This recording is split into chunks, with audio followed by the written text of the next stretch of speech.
So now, let's talk about Agenda 21. Agenda 21, for those of you who don't know, is a non-binding, voluntarily implemented action plan of the United Nations with regard to sustainable development.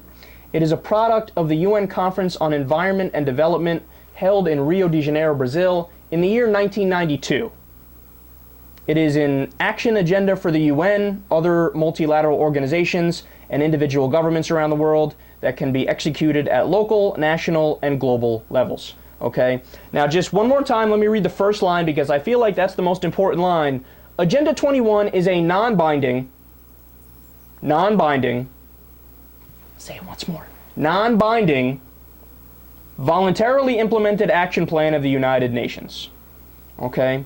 So the United States is a signatory country to Agenda 21, but because Agenda 21 is not a treaty, the Senate was unable to hold a formal debate or vote on it, nor was it ratified by the executive branch. And several congressmen and senators, however, did voice support for Agenda 21. So Agenda 21 has morphed into this absolute cult of crazy.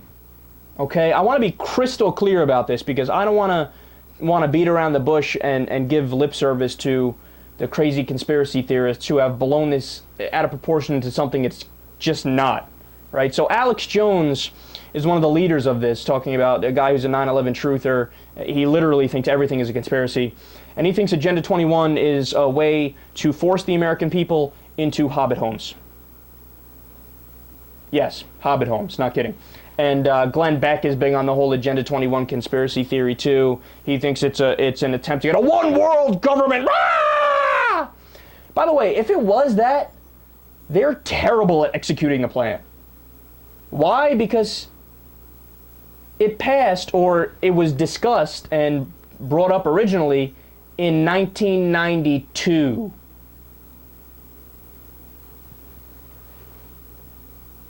So these guys talk about how it's a conspiracy theory and it's a one world government push and yada yada.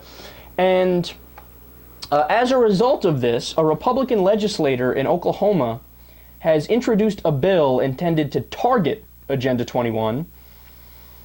And it's essentially a bill that says Oklahoma is not going to abide by any of the provisions or coming attempts of Agenda 21 to make its way into our sovereign state.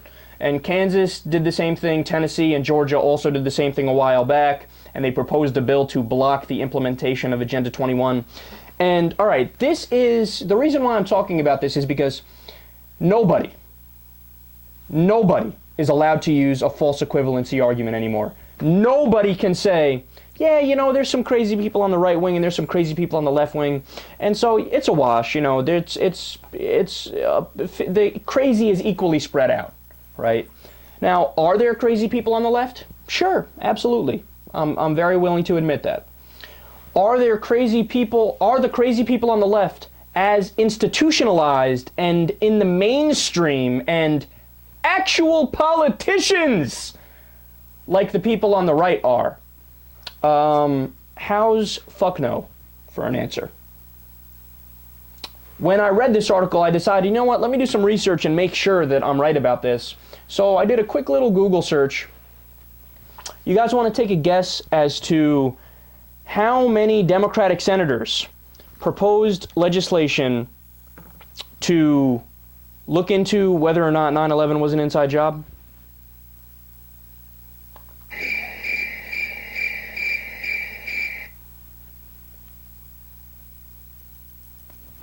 Donut. 0. So here's the reality.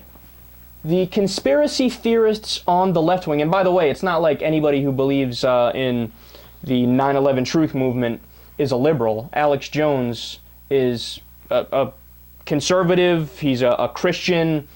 He's the leading conspiracy theorist. He's one of the biggest in the 9/11 truth movement. But to be fair, to bend over backwards to be fair in this conversation, the crazy people on the left wing are treated as if they're crazy. The crazy people on the right wing pass bills in Oklahoma, Tennessee, Kansas, and Georgia. Republicans, if you want to be treated like serious people and you want me and other people to stop mocking you, disavow the people who should be wearing straitjackets and taking Thorazine in your party.